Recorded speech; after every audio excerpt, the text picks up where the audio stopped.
Welcome to Vartalapa, or Conversation, a podcast born from countless conversations that had to become more than just passing thoughts.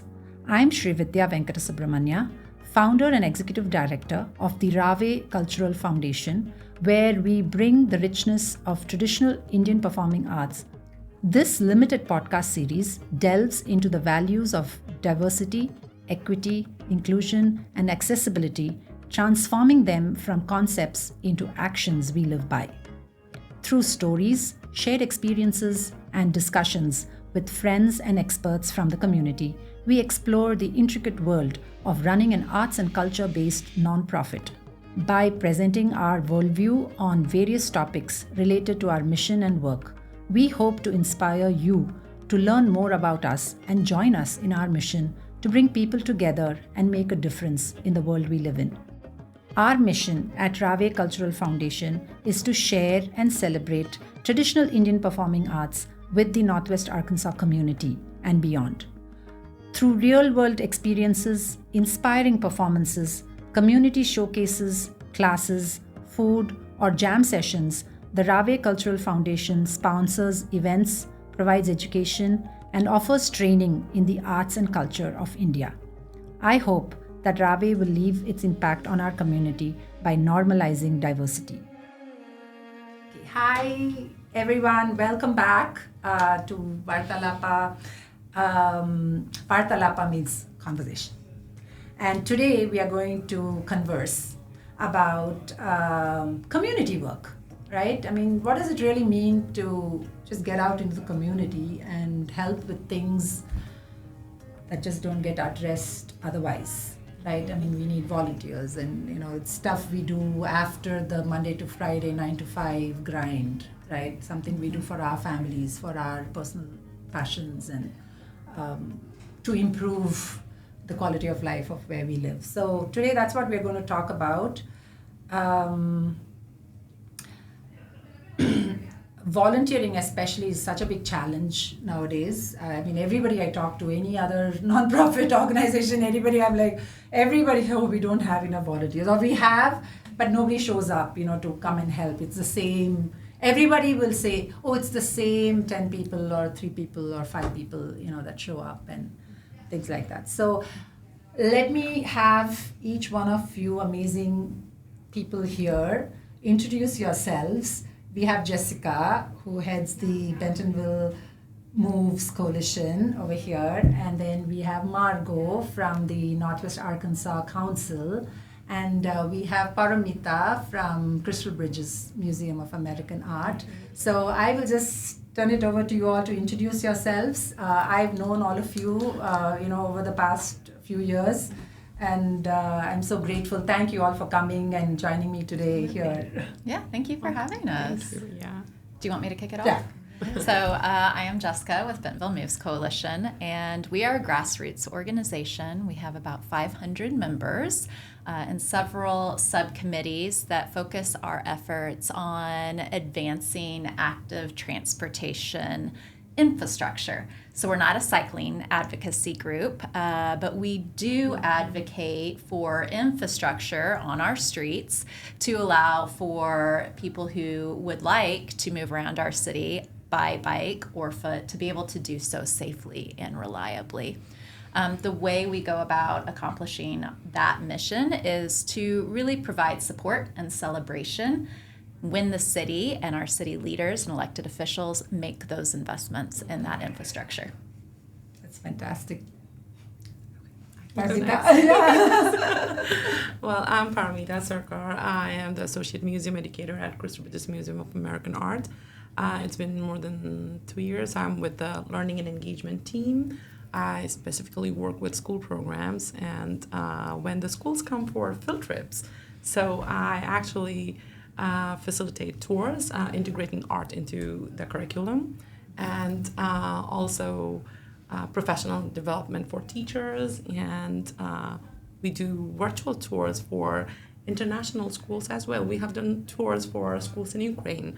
That's been a special thing for me, yeah. So yeah, that's my job. Well, my 9 to 5 actually involves philanthropy as well. Not from my end, I get paid to do it, but definitely the museum does that because for those school tours, the museum doesn't charge a penny. Those are all free. The kids get free lunches, their transportation get reimbursed, and also substitute teaching costs get reimbursed. So it's really like, we build the community as well over there too. And I actually founded an employee resource group as part of Chris Ridge's employee group. So that is one of the first in this region. It's called Immigrants Employee Resource Group, Foreign Nationals and Immigrants Employee Resource Group. So I chaired that for 18 months as well. And also I connected with Srividya as part of that too. It's mostly creating a space where we can talk about the issues and the concerns of the immigrants community or the employees who come to the workplace, because not a lot of people know what people go through when they move from a different country to here and all the challenges that they face. It's just a safe place to talk about that, and also to have fun and to let each other know that this is where we all belong. So there is that. And I also volunteer for a nonprofit organization. It's called Samhati, the Bengali Association of Northwest Arkansas. So we try to promote Indian culture and Bengali culture, kind of where we align with Rave's mission as well. So as part of that, we have done a lot of philanthropic work, but definitely we have the similar challenges. That's what I do. Awesome. Yeah. Thank you. You're welcome. Well, I'm Margot Lemaster. I serve as Executive Director of EngageNWA at the Northwest Arkansas Council, and it's one of the work streams within the council, and we are focused on creating a more welcoming and inclusive regional community where everyone feels like they belong.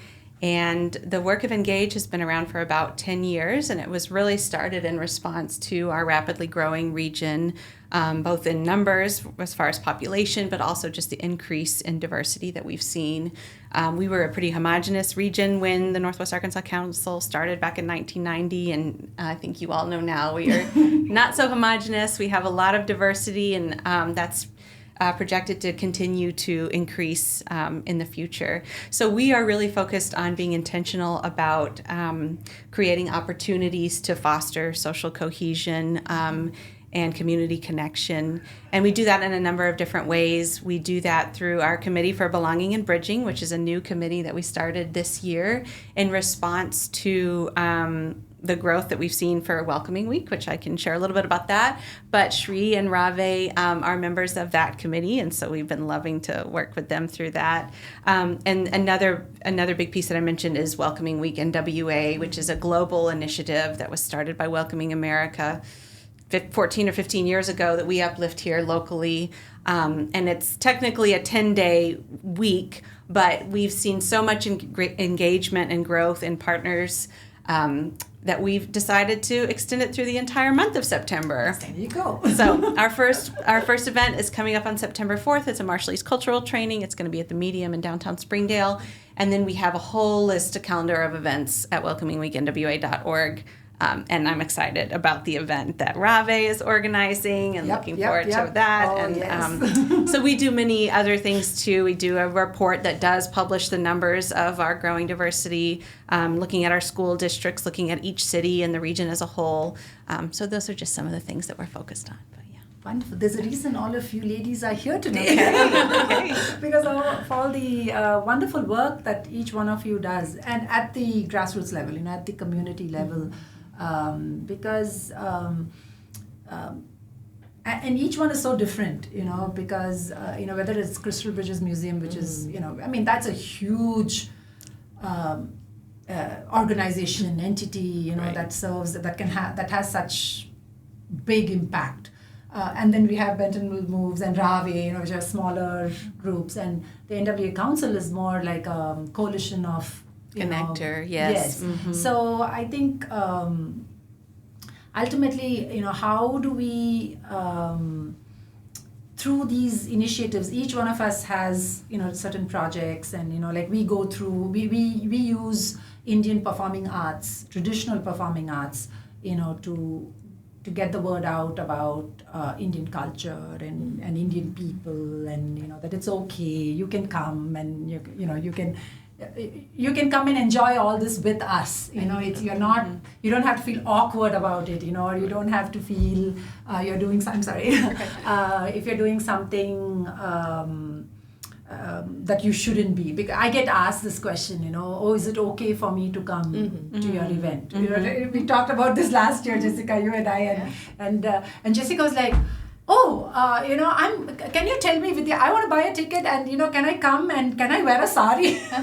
Right? Yeah. And you just went, and I think I sent you to Gayatri or somebody. You did. Yeah, me and my daughter and several of my friends, and it was such a rich experience. And I would have been hesitant to do that without some conversation and reinforcement from you that's accepted and encouraged. Yeah. Yeah, and then we followed that up this year. Nandini and I, we wore saris and we went biking. Yes. Did you see that? That's amazing. I love it. Yeah. I mean, especially biking and everything. I remember in India, we always walked. Or we would take the bus, or we would take a bike, we'd bike. And we were always wearing salwar kameez or a sari or something. So it never prevented us from, there was no question of wearing shorts and all that stuff at that time. So we just wore whatever we wear and that's part of, what we are working to dismantle is this perception that, protected bike lanes are for special interest groups, for spandex-clad cyclists riding bikes that cost more than your car. And so we're really working hard to overcome that perception that cycling, active mobility, is for everyone on any bike, on any, through any mode and any clothing, right? And so the more we can normalize that and express that in our community, I think the more human scale we're able to provide in our arguments to support more investments in that type of infrastructure. And it's such a social activity. If you are out walking or biking, you're more likely to have those daily casual engagements than you are if you're traveling in a single occupancy car. And we're not anti-car at all. Exactly. We are growing exponentially. Yes. There is not enough infrastructure to accommodate all of that traffic, so we have to provide other options for people to safely and reliably navigate the city of Bentonville. Absolutely, safely. And that's what I always say, and that's why we partner with you guys, because if you want to get to our concert, I hope a car is not the only way that you will come, because we run out of parking sometimes. I mean, there's no parking, and it might just be better for you if you lived nearby enough, for you to walk it, or, for you to take a bike and, and just come together, in a car. And that's when we at Rave, when we say we want to bring people together, that's exactly what we are talking about. How hard is it? I mean, yes, it is a little challenging sometimes to coordinate with your neighbor or with your friend and say, hey, can you pick me up? And but nowadays I find sometimes people don't even offer or ask, can I pick you up? I don't know what that thing was, because I remember when, me and Nandini, when we moved here to Bentonville, it was about the same time. We moved within a couple of months of each other, I think. And we always, we volunteered. From day one, we came here, she volunteered for certain things, I volunteered for certain things, because that's the easiest way to get to know people, and to get to know, to be part of the community and everything. And we were constantly like, oh, can you pick up my kid, and on your way back? Yes. But through that, both of us were also encountering more and more of this, oh no, I'm sorry, we can't, or, that kind of. So I have seen people like my friends and people I know in the community who have expressed how frustrating and hard it is, because they have to do everything themselves. Yes. And imagine if you had a bus and, your kids could take the bus. And since you bring that up, one of our initiatives, the Schools and Neighborhoods Subcommittee that the coalition created, is in charge of Bike to School Week and bike trains. And so once a week, or 1 week every spring and 1 week every fall, we organize neighborhood ride, leads, and sweeps that will pick up children in the neighborhood, allowing them to travel together with a parent sponsor in the back and the front to help ensure their safety getting to and from school, and to build their confidence so that outside of Bike to School Week, they have that autonomy and that confidence to ride their bikes to school, have those casual interactions with their classmates and other students in the school that they might not otherwise get to know that actually live in their neighborhood, right? Exactly. Right around the corner. So, they will ride to school together, and one day they will buy tickets to Rave events and come together for Exactly. that, right? Exactly. That's the whole point. Right? And I would like you both also to, share, like for example, the work you do with schools, right? With because I really love that story you told me once about how you did the online thing with Ukraine, like with schools in the Ukraine, and you were telling me about how impactful that had been for them because they had not seen the art. So, and they have not seen anything beautiful in a while when we did that actually for them, because they were actually living broken houses or in the shelter, or sometimes like with people that they do not know because they had to take shelter in others' homes. So so we are kind of like boots in the ground for Christopher Business, because for school programs we are very guest facing. So when the teachers come in or the schools come in, so even from here, from Northwest Arkansas, we get so many schools, like the students have never visited an art museum before, and from here also students have visited Crucibles from other towns where they haven't seen people who do not look like them. So that's something they need to know, like other people exist, and they wear different things, they look different, they talk differently. There is not only one accent of English that exists in the world, and that's the only thing that's correct. So they need to know all those things, and so it is impactful for them as it is for the international students that we have done tours for. So for them it was a different experience, because through the camera they could see the art, they could know about the artists, they could cherish those moments.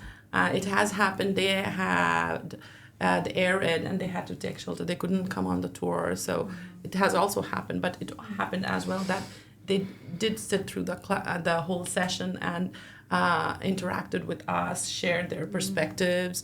So I really think like through this work we create impact for the kids, the future generation. Right. Not only like here, because if you think the community, so the community is not only just like NWA, if you think of like the broader community, so it expands because we are now so global, so many kids like will probably not stay in NWA anymore. They will go to different places, but they will take this learning with them when they go to a different place. So which is why we also at RAVE love to work with Crystal Bridges, because we also are trying to bring this Indian traditional arts to the children, to the next generation, because even Indian kids growing up here, they really don't understand their own heritage, because you are cut off. How much ever your poor parents can do for you, try to keep it alive for you. It's hard, and like Paramita is Bengali. I'm from the south of India. I'm from Chennai. I'm a Tamil person, but I grew up in Delhi. So, because my husband has lived in Calcutta, so I have some, understanding of Bengali culture or something like that. But you might very easily find an Indian person who's never been to Bengal or who's never been to Chennai, or, has grown up only in their town or city, and you'll easily find that. And And we did, like last year, we had the master concert with Shehnai and sitar and tabla, and we had taken that. We try to take our master concerts to the schools. There were so many Indian children who had not seen a sitar or a Shehnai. I mean, obviously, perhaps, Western children, when I mean Western, I mean just non-Indian children who may have never seen it, and that is kind of understood. But, a lot of Indian children themselves didn't have that exposure. Yes. So arts are just such a beautiful and easy way to to keep that heritage alive, and and bring people together, bring that identity together, to feel that, okay, and they were all the artists were from Calcutta. Yes. So to give you some context, Calcutta is the capital of a state in the eastern part of India. So I'm from and it was also the British capital of India as well when the British ruled. And so all the musicians were from my hometown. Wow. So there was like an immediate connection there. And so I volunteered for Samati as well. So as I said, that the Bengali Association. So we volunteered for Rave as well that time. And we brought Bengali food for the artists. And what I heard that they really loved the food. They loved it. They just there's no way I could make those dishes in the first. I can make my idlis and dosas, but I don't know how to make the fish curry or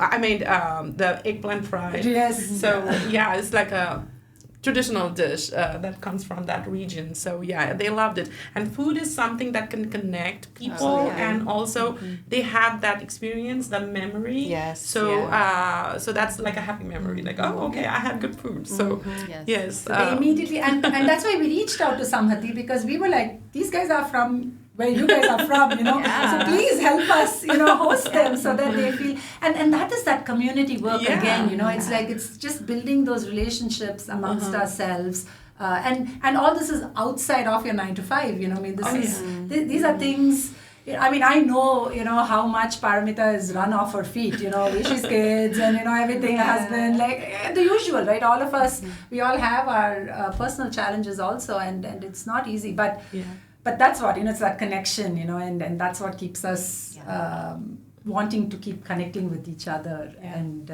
that's why with EngageNWA also, I remember when Monica reached out about, the first time, like I think it was 3 years ago, 4 years ago? I can't remember. It was 4 years ago, but it was mostly virtual because it was still COVID. Right. But Right. I remember, and we were like, we love this. Welcome. You want us to just say welcome to people?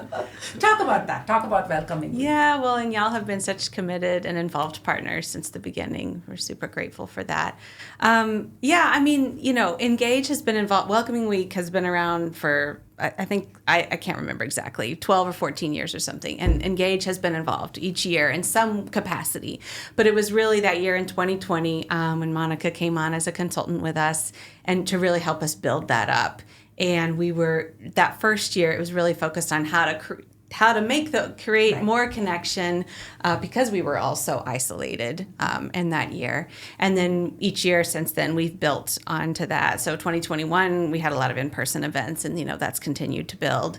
But I don't know, there's many things that I love about it, but some of it is that it just creates such a tangible opportunity for anyone in the community. We want all events to be as low barrier and inclusive, to step outside. We hope you will. We hope you will come and participate. Step outside your comfort zone. Attend a new event and meet new people. At the same time, attending events and strengthening, relationships that you have with folks, getting to know people better.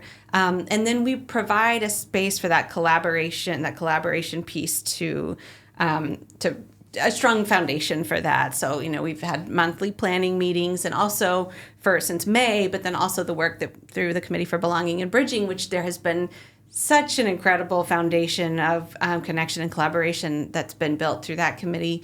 And we've seen that as we get closer to Welcoming Week starting. But helping to connect, like that's, that goes back to, one of our major roles that the council serves, and then the work that we do at Engage is really serving as that connector and convener.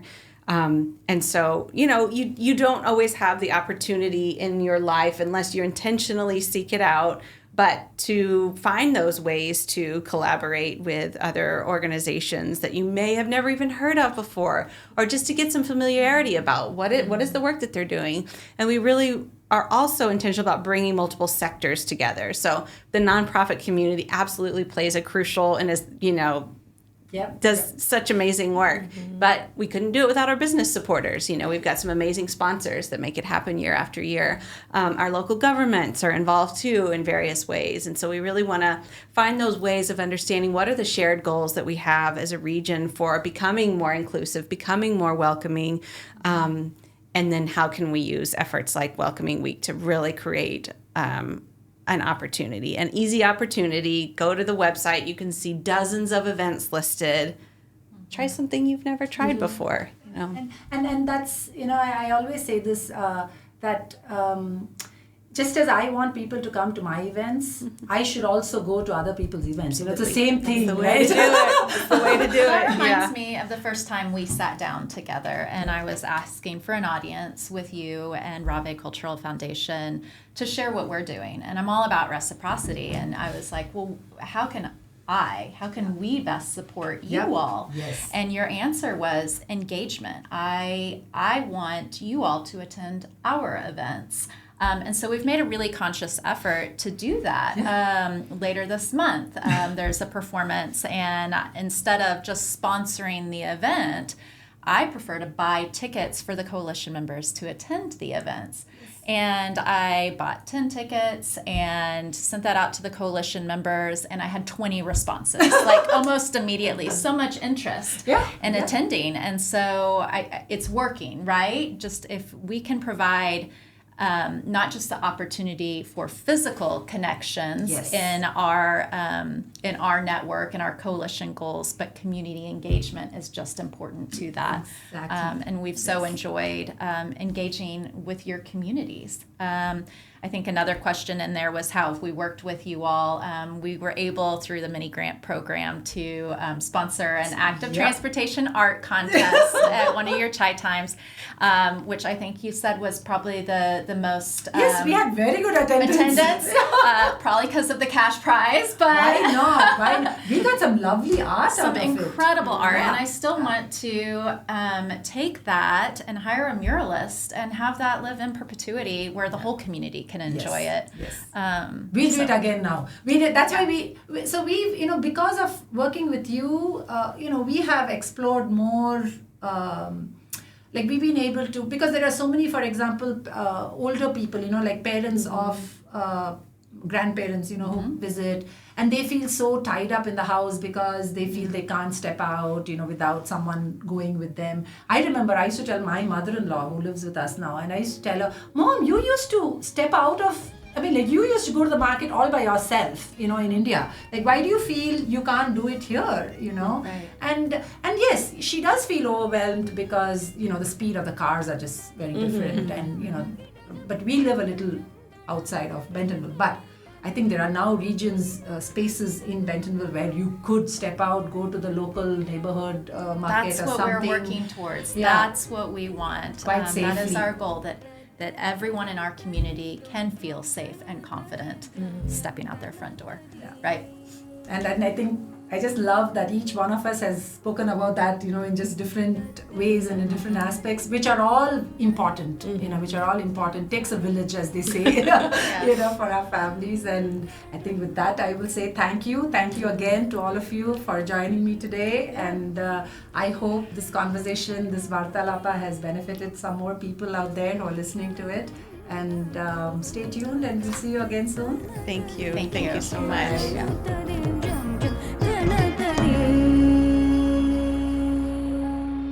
And that's a wrap for today's episode of Vartalapa. Thank you for joining us as we explored the world of nonprofits and the values that drive us. A huge thanks to our guests for their insights and stories. If you enjoyed this episode, please subscribe and share it with your friends. Let's keep these important conversations alive and thriving. You can find our podcast of Vartalapa or Conversation on Spotify and our YouTube channel. Be sure to tune in, stay curious, stay connected, and join us next time on Vartalapa. Until then, keep making a difference in your world.